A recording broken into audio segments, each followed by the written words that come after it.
Some people claim that the atrocities we commit in our fiction are those inner desires which we cannot commit in our controlled civilization. So they are expressed instead through our art. I don't agree. I believe heaven and hell are one and the same. The soul belongs to heaven and the body to hell.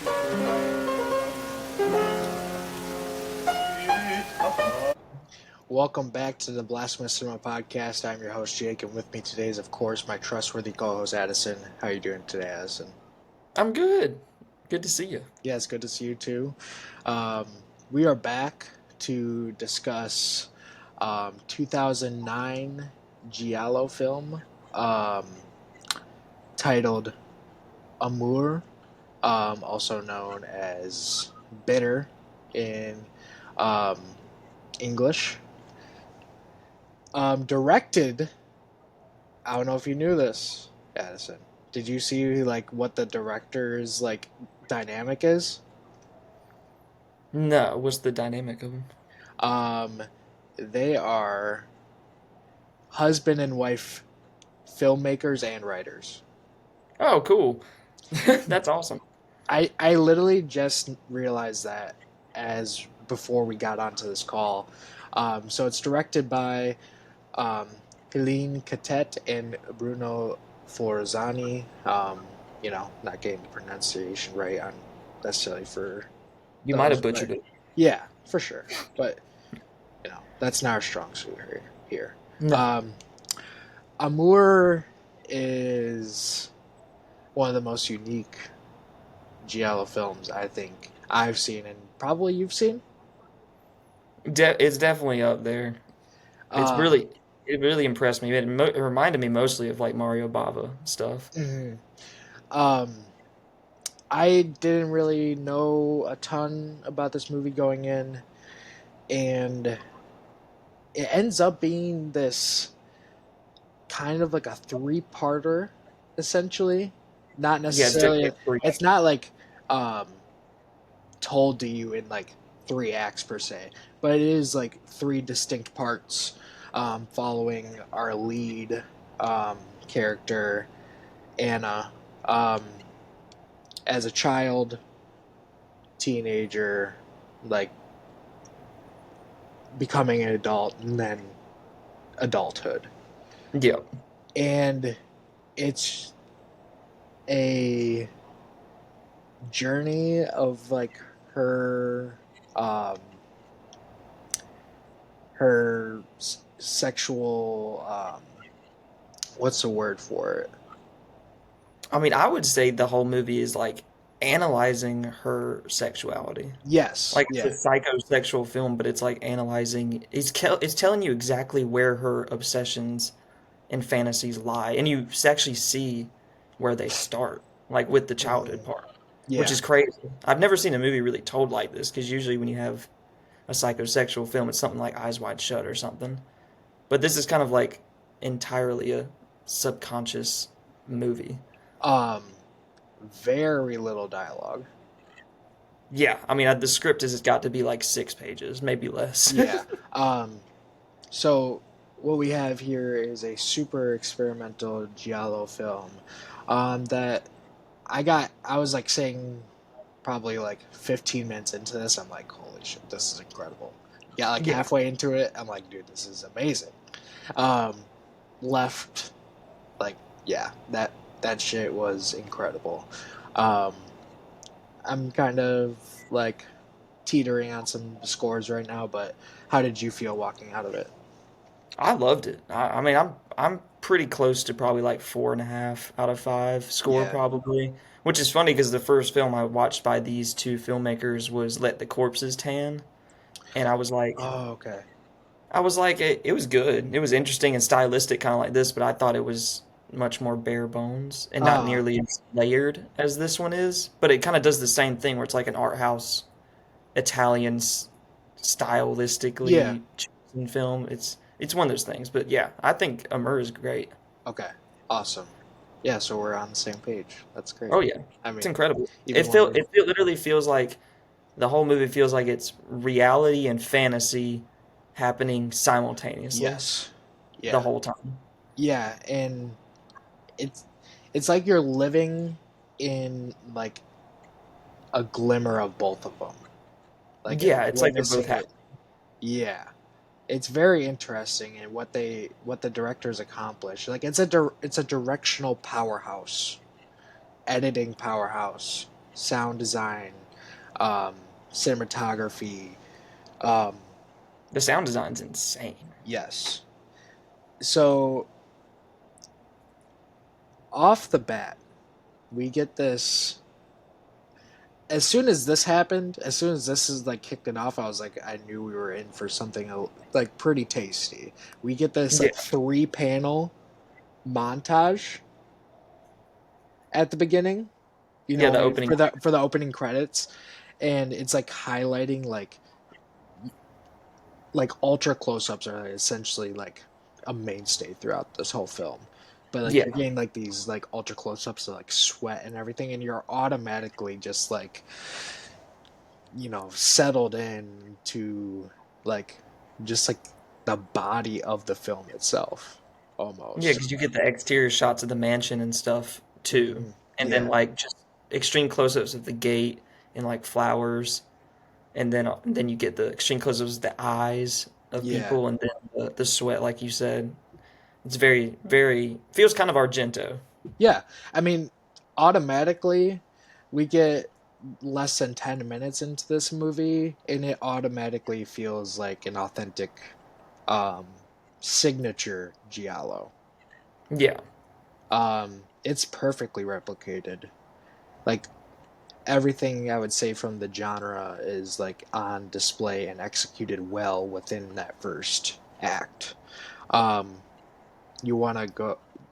So yeah, do the you want to? first act Yeah, really explain feels the explain the premise of the first act. well. The first act is basically her grandfather died, Mhm. and I don't know if the other woman that's in the scene, there's another lady that's in cloaked black veils. Very I creepy don't know if black that's figure. supposed to be her grandmother or if that's supposed to be a caretaker or what, because the mom freaks out after the grandfather dies and says like she shouldn't be in the house anymore. She should be gone. So I don't know if that was supposed to be like the caretaker or the wife of the grandfather. But of course Anna at this time is only a child and she's exploring the house and it seems like she's scared of the caretaker, whoever the woman in black is. She's just She, scared of living in this house entirely. yeah, like it's that classic kid thing of where you're in a foreign space or a space that you don't feel comfortable in and you're like looking at every corner and every shadow like something's Yeah. out to get you and she's locking doors behind her. But of course, she's also like a kid curious about death and doesn't really understand it. So of course, she's in there investigating her dead grandfather and she sees this little trinket, this nice little shiny thing in his hands, and she breaks one of his fingers off Dude. to get this pocket watch that he has What does she use to across off the Yeah, she wall. uses a cross to snap the finger, and the sound Yeah, design is very yeah. which this is kind of the moment that this happened when she snaps the finger and then she actually gets the pocket watch and she opens it up. This is kind of when the movie became like really good to me because as soon as the pocket watch opens, all you hear is these like moans and ghostly howls and like wind chill and stuff like that. And then the woman, the veiled woman in black, all of a sudden starts trying to like, it seems like suffocate her or kill her. And then she takes the cross and I guess hits her with it multiple times. And then she escapes. And then for the rest of the act, it becomes like a neon Argento esque nightmare where she's Yeah. just wandering the house and the pocket watch is like trying to stop her from escaping a room where the grandfather and the woman in black are both trying to get her and then she this is where the sexuality things comes in. She I guess gets away but then walks in on her parents having sex and then all of a sudden it becomes like this hazy like kaleidoscopic thing like with the shot with the eye Dude, next to I couldn't the believe it. I I I see this like you get like the small portion and it like spans out. yeah And I was like, wow. it shattered and fractured. Yeah. This was, I guess, when it started cluing in with me was that happens after she sees her parents having sex, and that was when like it does the close up of the eye and then it shatters, and it's almost like the visual language there was like that is where the fracture in Of her her, personality yeah, and happens. also like her innocence and like type shit like that. Yes. And Yeah. I guess from then on out, it's like fear and death are always linked to sex for her. And it's so Mhm. wild to me. Like, this whole movie is basically conveyed without dialogue. Yes.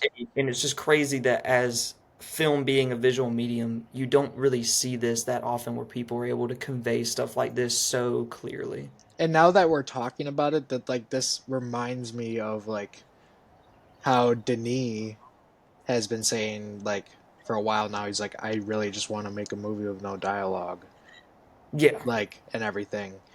And it's like, yeah, I mean his stuff would of with like this like type of style in terms of like very little no dialogue would be fantastic, of course. But like it truly shows like this is when you have like the right filmmakers and storytellers behind the camera, you literally need no dialogue Oh at yeah. I all. mean, it's exactly how Denis says, where it's like he hates dialogue in movies, Yeah. just because. I mean, look at Dune or Blade Runner 2049. How many times are there just like the image is carrying the scene or the story? Yeah. Like there are a lot of Um, good lines in Blade Runner 2049, for sure. but like Yeah. how many times do you think about a line from that movie otherwise compared to thinking about like a shot? Yeah, I mean, like there's definitely lines that I think about a lot in that movie, but the the imagery like permeates my mind more than anything. Exactly. And I think Um, that's exactly what these filmmakers are doing. yes. One of the more unique aspects that's like kind of established here in the first act, like kind of off the bat, um, the editing. Um, Edited by Bernard Beats. So scenes will kind of go like pretty standard. Then all of a sudden, you get like as things happen within the scene, it gets like super fast paced editing. Hmm. And I thought that was super fun and really accentuated. Um, like you get it like with like a door like slamming, keys being inserted in and out, and it's like just super fast shutter editing, and it's like Yeah. it's super effective. And it, like I said, it's not prominent. Like Hmm. it just happens every once in a while, and every time it returns, it's like, yeah, this shit's awesome. Yeah. It's really interesting because they almost always, or exclusively in this movie, when they're doing that crazy editing, it's almost like they take a diegetic sound within the movie and they link onto it, and then it starts cutting with sounds Yes, that it's in the like, movie. and they're like, all right, how are we gonna piece together visually with this sound how to edit this and tell like the visually how to tell the story as well. Yeah. Like when I was saying is like when that door slams, the keys inserted, taken out, lock the door. It's just like you're there and you're completely immersed. And Um, it cuts on all of those sounds. yeah, Like door closing, then key locking, then key being pulled out, and then like eye looking through keyhole. Like it dude, the cuts on eye each looking one. through keyhole is Or like the pocket watch, like in the during yeah, the dream sequence when she keeps trying to close it and it won't yeah, close, and then it falls out of her pocket and it like links around her leg and tries to grab her. Like it cuts on all those things very sporadically. yeah.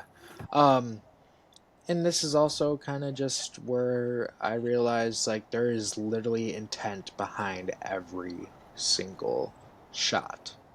And I Oh yeah. think that's like one of the key things that separates a lot of okay movies or above average movies to the great ones. Is like this is one of those things that sets them apart. Is like, yeah, there's literally intent behind every shot. Everything has a purpose. We're not just, shooting the scene just to shoot the scene. There's something behind every single second on screen. Yeah, it's what you call like a zero fat movie. Like you Hmm. can't trim anything out of it because everything is in its place. Yeah, for sure. Um, so like when, well, like the first time that she sees like, I feel like it's more than likely the caretaker. At least that's like my interpretation. I feel like it's probably a caretaker. Um, when she Yeah, that's what I walks was thinking. when she walks in the room and sees like the boots sticking out at the end of the table, they Oh yeah, farts. when she Um, was under the bed, yeah, and immediately creeped me the fuck out. That's one way to scare the shit out of me and is you when you just see like the cloaked black figure leaving the room, and it's yeah. just like, oh boy, like I thought like this is like, oh, this is gonna be this type of giallo. Dude, stuff like that is like the easiest way to scare me. Like the grandma standing in the corner in Hereditary. Like the most simple stuff can just creep the shit out of me. Like her just being behind the bed and you just see the head lift up and it's just an all black figure. It's like, nope. Oh, If I saw that in my room, I'm getting the fuck out. that's good to know. I'm glad I know that now. Shut the hell up. Don't you um, so another like highlight before like kind of getting into like the sex scene. Um, I loved like as she's like hiding under the bed. It's like salt, right? Like mm-hmm. it's not glass. It's literally like mounds of like salt, and Yeah. you her arms and legs are getting bloodied up as she's like hiding underneath the bed because of the salt. Um, so that was a really cool aspect. I'm like, I don't know necessarily why that's there, I'm but guessing it's some sort of tradition about like a yeah, lake or something. yeah, yeah. Someone's I figured so, just but I just don't know exactly what it is. well, But you I know, like was, the salt thing, like people yeah, always do, where it's like the salt circle keeps your hmm, spirit, like keeps spirits away. I think it has something to do with something like that, and then probably the same thing with the dead bird, yeah, like it's all that stuff. I'm sure it has some kind of ritualistic effect. yeah. But it was like that, like her hiding, and then like she's obviously getting injured at in this instance, and it's awesome. Um, Yeah, good stuff. the skin residue when she touches the dead grandpa, Yeah, huh? Like that was disgusting as fuck. wild. Um, I don't know if it was skin residue or if it was like powder they put on his face. Like I guess like to keep him from rotting. I don't know. it was slimy, Yeah, I mean it was sus, whatever it was. I don't know.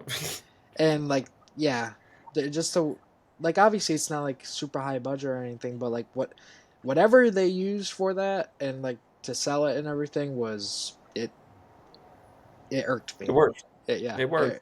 I was like, oh god damn.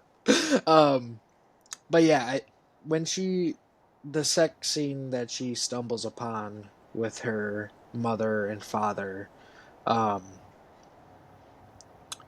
it it goes on for a pretty decent while, but it's not where it's focusing on literally every minor aspect in a way where it's like it's the ultra close-ups of bodies, sweat, um, like like the dread and fear behind it too, and like And it's like kaleidoscopic. It doesn't even yeah, really feel like a real like sex scene. no, it doesn't at all, Like I and think you see like 5 seconds of what you would actually consider like an a actual sex scene, sex scene, but yeah, then it becomes like a kaleidoscopic colorway, weird yeah, Andy Warhol installation. yes, totally, um, and I think um, just overall, like this section of the film, even if it's not necessarily like a haunted house type thing,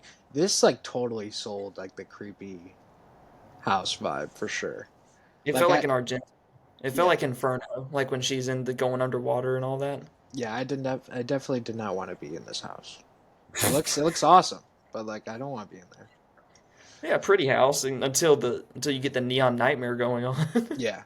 Um I we had already said this, but like it's like after you get like two lines of dialogue in this in this act, and it's like after like you get like a brief establishing of like character relations, what's hinted at character relation wise in that dialogue, you don't need anything else. You pretty much understand everything that's going on just by the visuals. Um, so we get into the second part when she's older. I'm probably gonna assume she's between 16 to 19. Yeah, that's probably a good guess. Um, because like she still like kind of interacts with younger kids still, like kids who are not like adults yet. Um, so I don't know. I feel like she's between 16 and 19. And it details like a trip into town with Yeah, her with her mother. mom, Um, which is and really weird dynamic when you realize like you don't figure out the dynamic with the mom until this second act, and it's her mom is very vain and a very weird individual when it comes to her daughter. It's one of those things that you hear about a lot, but you never see it. I guess I've never seen it where it's like a mom is so obsessed with her own youth and vanity that she's like jealous of her own kid in a way. Or at least that's the vibe I got from this second thing where it's like the mom is putting this weird projection onto the daughter, and it was like I don't know, it was very uncomfortable, I guess. yeah, I mean this whole sequence is uncomfortable as hell. Yeah. um, you they go into a shop and she's getting her hair done right at this like store, or what is it? She's Yeah, getting the her, mom was, which they hint at the fact that she's been there before to get hair dye, but this time she wasn't getting hair dye because it does that close up of her gray hairs. yeah. Again, the thing with Um, the aging aspect. and now you're start like you're getting like very. This is when I think like the film like really drives home like lingering, prying eyes. Like it never feels like there's any semblance of privacy whatsoever. There's prying eyes everywhere. Well, it makes you feel the uncomfortableness, I guess, of of probably how it feels to be a woman, Yeah, and where it's like everyone, you feel like everyone's a kind of predatory instinct lurking at you, kind of thing. yeah, Of totally. course, I don't know how that feels, but I'm guessing that is how it feels in that situation. Yeah, where you're literally just there with your mom and you have workers that are doing her hair giving you weird looks. You have the store owner. It's also like a convenience store type thing. You have the store owner like kind of off to the side, also lingering, When he says shooting. that creepy thing like, "Oh, you've grown so much since the last time I saw you," and tries to give her Yeah, a pop, and it's yeah, like yeah. That was rough. immediately That was no. rough. That was rough. Um, then you have the younger kid who, Is um, also looking at her weird. yeah, like the younger kid is like obviously thinks she's attractive, and then like he's doing like the typical young kid thing where like he can't, um, he doesn't understand like the optics of her realizing that he's staring at her boobs and everything. You know what I It's mean? like he's that weird young kid age where it's like he doesn't understand what is happening to his body yet. Yeah, Like he no, didn't yeah, for understand sure. Yeah, why he's attracted to her or what he's got going on, and then he's confused. He's just as confused about it, and I yeah. think she kind of picks up on that too, where she's like, I don't think he, I don't think he gets it. He just wants to play soccer, but he's like, why do I keep looking at her? And you get like the yeah, you get this like soccer thing where they start like kicking the ball down the street and shit, and like they get really close at one point, but separate. Well, see, that's the thing. I didn't know if the kissing thing. I I did. was thinking about this. I didn't know if it was supposed to be the Italian greeting kiss, like where they kiss on the cheek and it's like, Okay. "Hey," or if it was supposed to be a more sensual thing, or if it was a greeting kiss that they were both kind of thinking about making like sensual. See, I couldn't pick up exactly what was going on there, I or think if it would she be was the like, last thing that you said. Like probably like they didn't know what. I they were don't know. both feeling tension or Yeah, something. yeah, Yeah. and they didn't know what how to. Yeah. deal with it.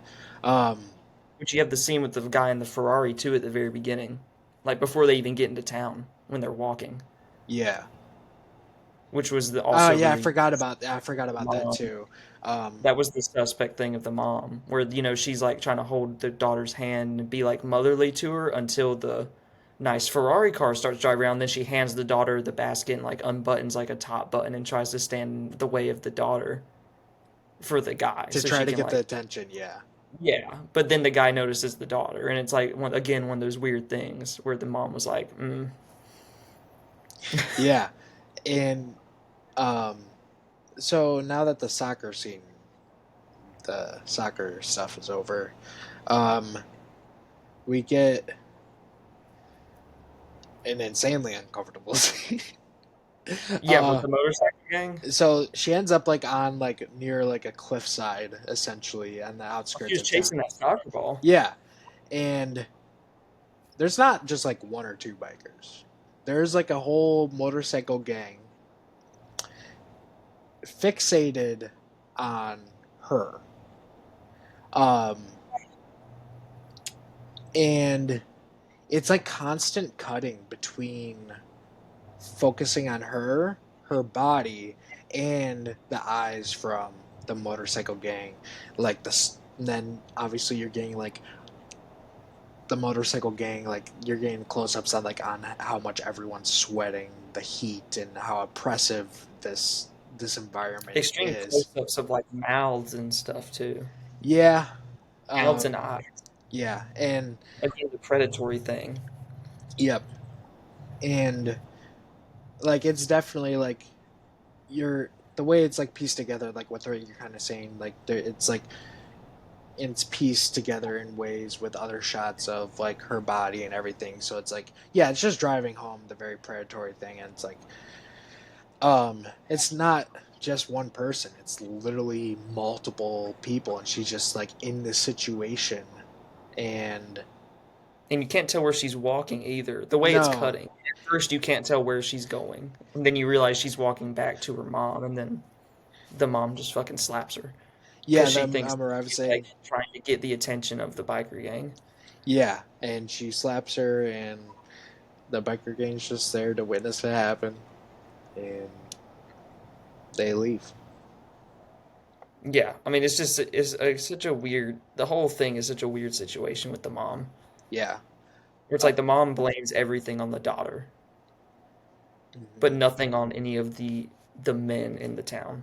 Yeah, which is, it's always super interesting when it's like female to female. You should be knowing this, but Yeah. whatever. Well, it's Um, like the mom is like trying to assume that she's doing something to get the attention, when in reality, the only thing she's done for the entirety of the scene is walk.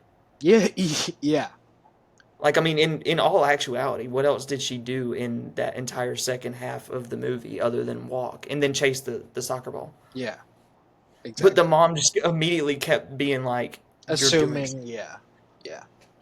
It's so Um, odd to me. that's It pretty makes much, sense though. yeah, it does. That's essentially the end of the second part, right? Yeah, I mean that's literally it. And again, it kind of links back to that the I guess this is how the way I look at it is like the first act is linking fear and death with sexuality as a kid. And then it's like the second act is just fear and sexuality. And then I Mm, think the third act is like the death and sexuality. So I'm pretty like that's how I feel like that's how they were doing that with the movie, yeah, where it was like you see them both, the origin of them both with her, and then you see her deal with each one different interlock. aspects. Yeah, yeah, Yeah, because then the adulthood one, she goes back to the childhood home, and I guess she bought it or yeah. she lives there S- now. Um, It's abandoned. you kind of get like two different aspects of the final act where you get her on the ride there, Yeah, which and feels like the second half of the movie.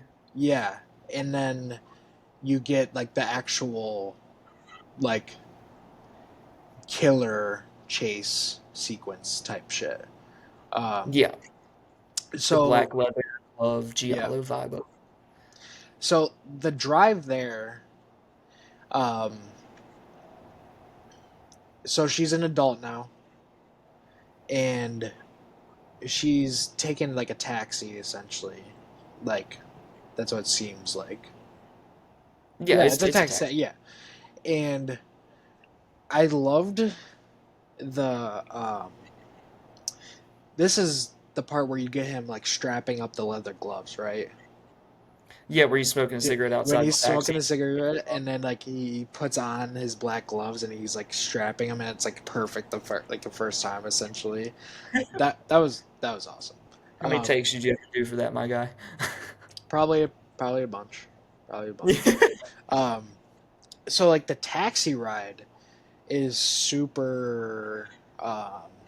It's just very tense because of how she feels, like the essentially like the sexual advances she feels that are being put onto her, like indirectly by the taxi driver. It takes that saying literally of like you're undressing me with your eyes. Like that's exactly what that scene is. Yeah, But it and takes it literally. yeah, so like there's points where like she gets like super mad at him because like she wants the window to be rolled down, and it's like it's not until like she gets explodes on him that it does happen.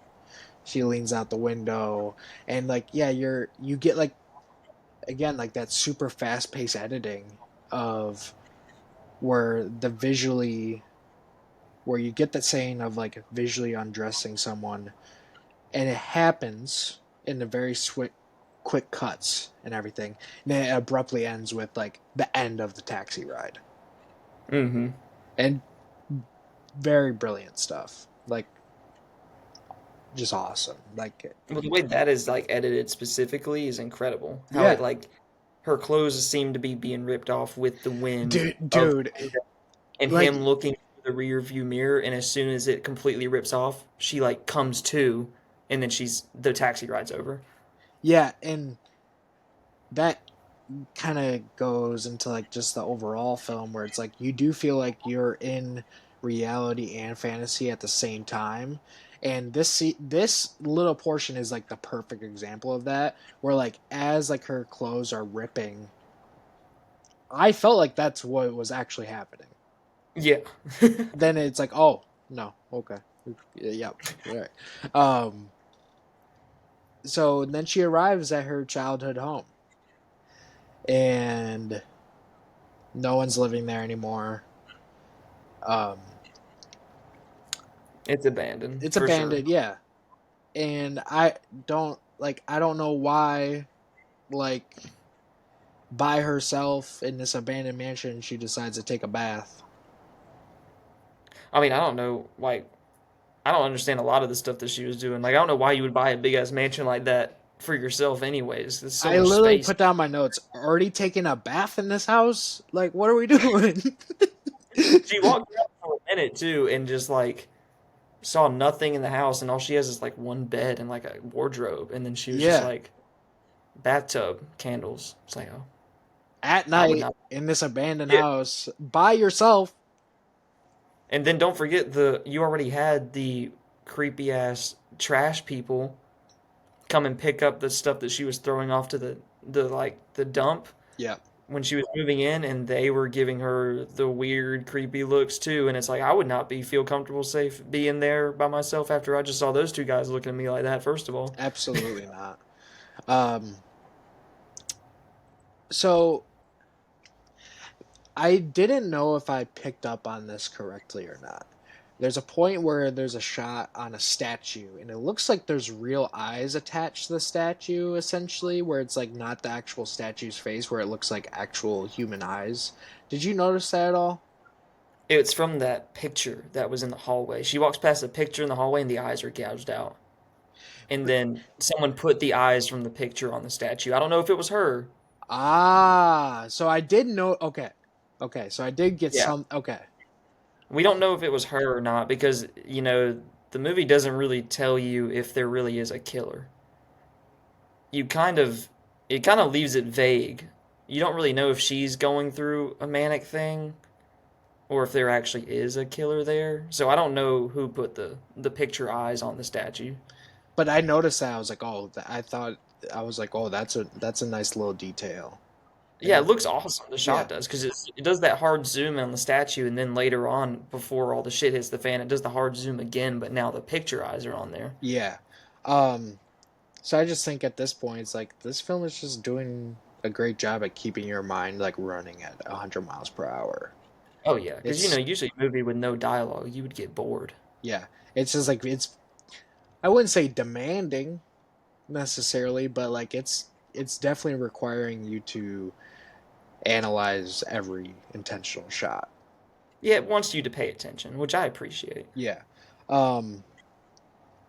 So once you so it's established that like okay, there's a she well she has like her like third like final like sexual fascination almost with this comb, like the sound of like the strumming of the comb.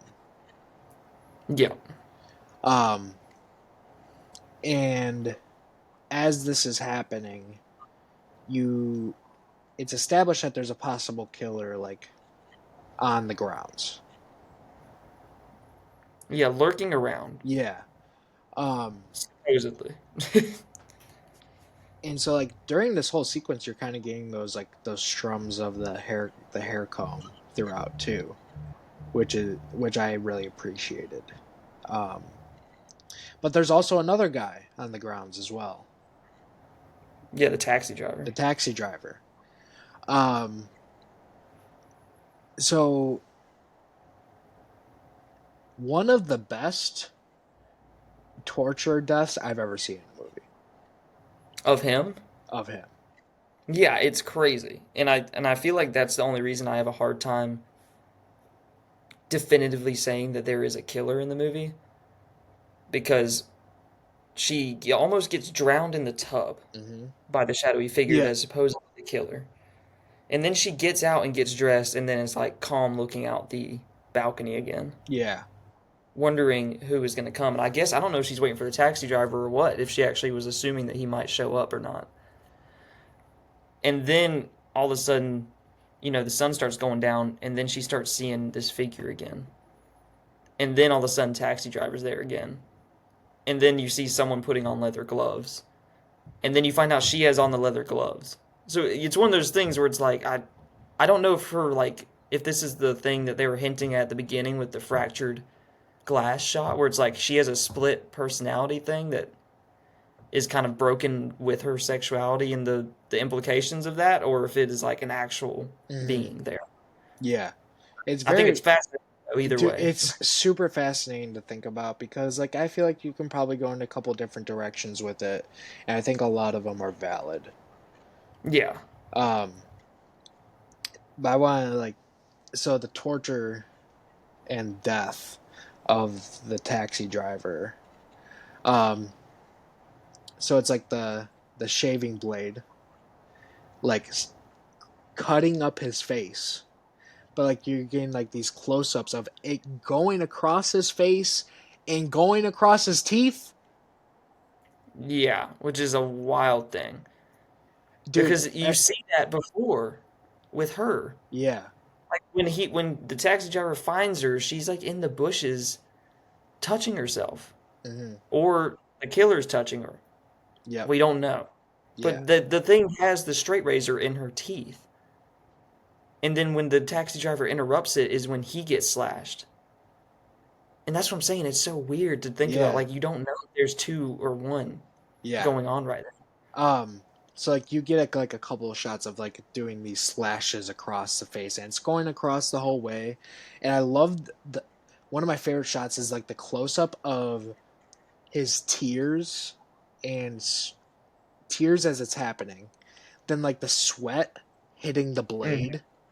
I was like, dude, the fact that like we have the the technology to catch this little minute detail is Insane. just perfect for just this. It's perfect.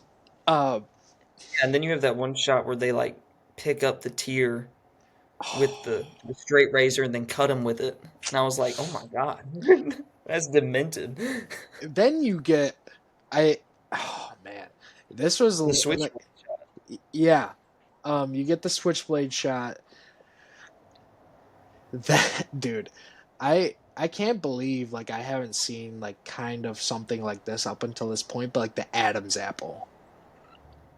Yeah, with the blade over it, it makes you squirm. Like you're getting these close-ups of like, the skin is like chilled, has like goosebumps on You it. can It's see him like breathing heavy and reacting to the slashes, and then you see the switchblade get like put right there, and he's like,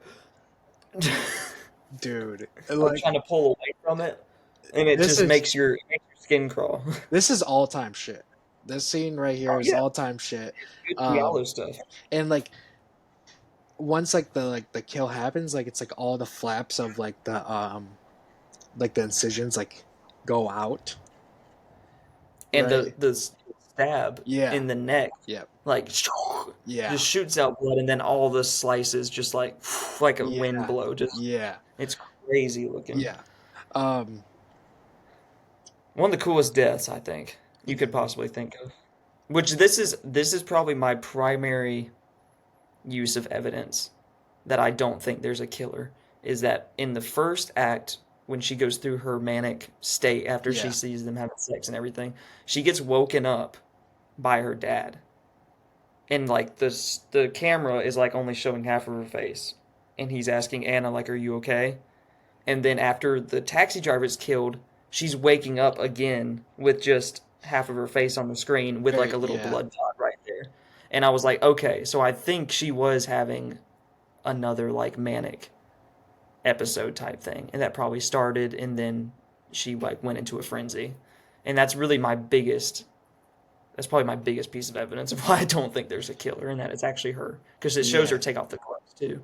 Yeah, and um The black leather gloves are always the killer.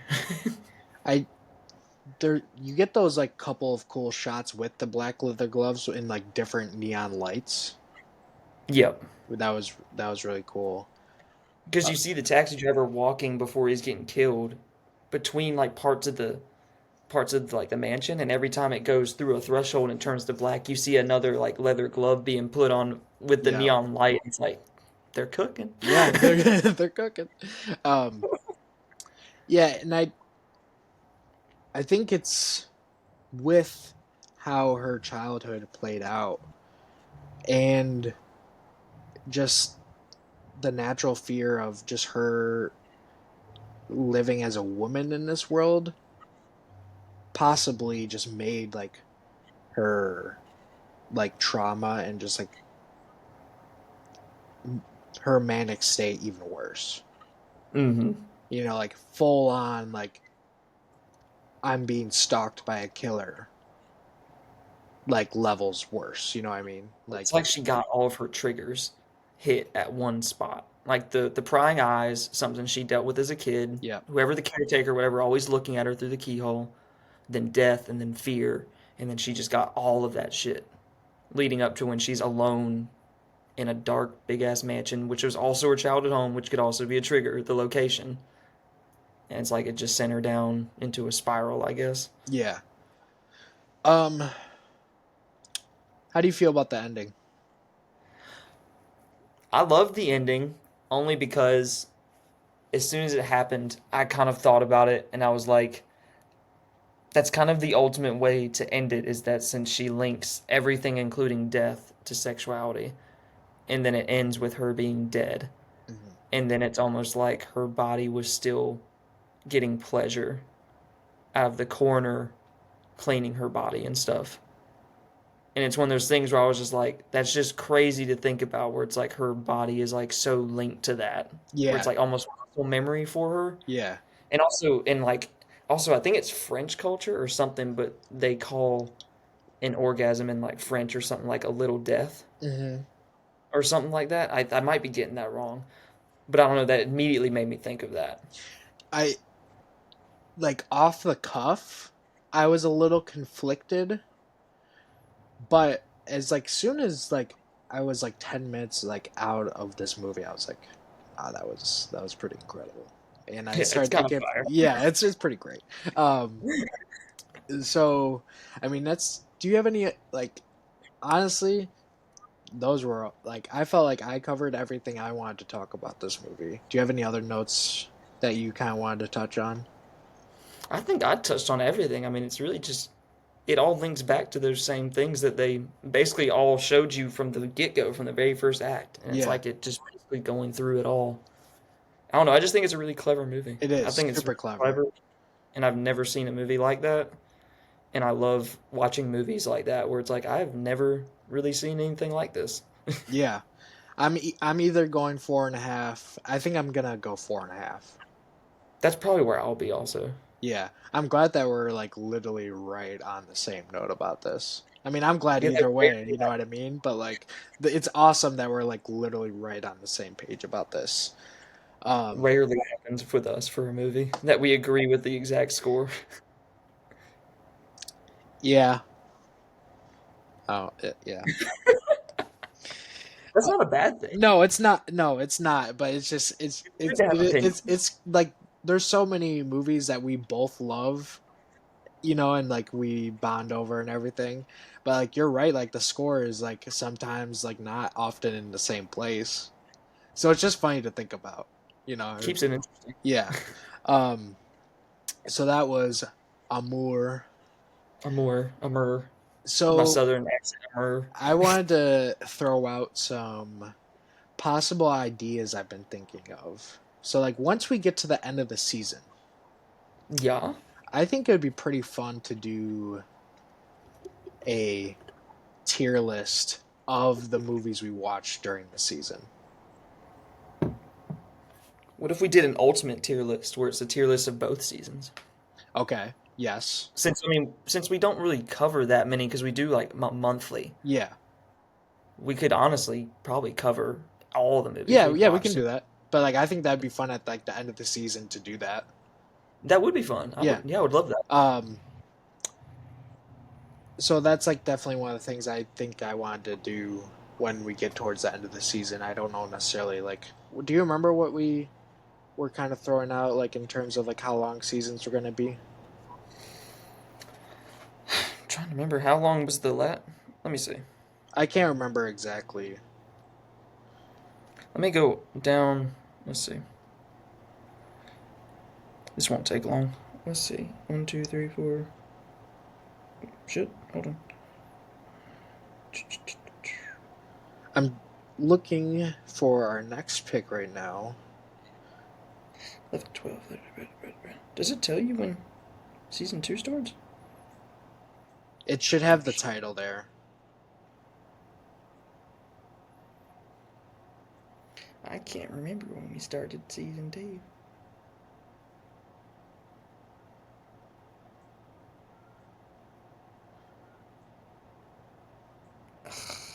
Like, I think um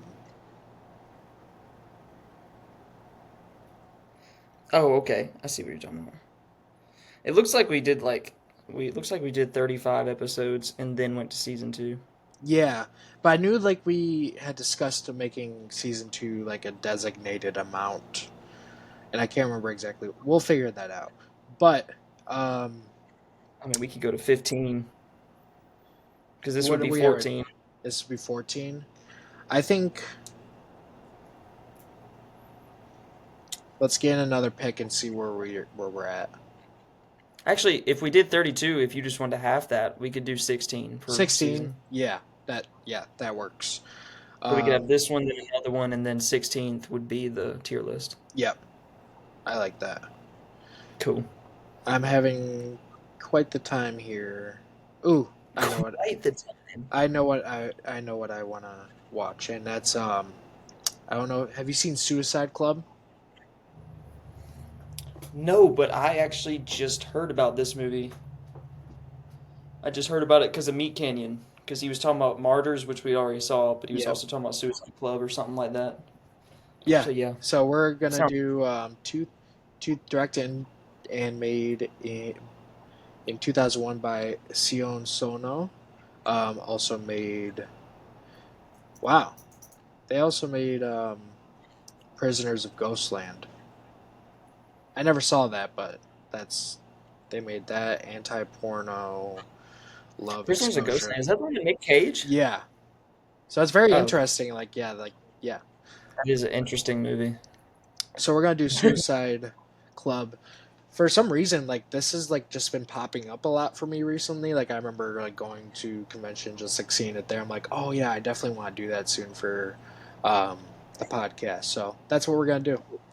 That's so funny you picked it because I was literally just watching Papa Meat the other day, and he was Uh, talking about disturbing movies, or it was on Creepcast, like his podcast, and he yeah, was saying like, "Oh yeah, if you've watched Martyrs, check that out." And there's another one like called Suicide Club or something that we watched, and it's like yeah, that's just me and Jake territory yeah, right there. definitely. So I'm excited to do that one. As always, thank you guys for watching and listening. Um, we'll catch you guys next time. Peace.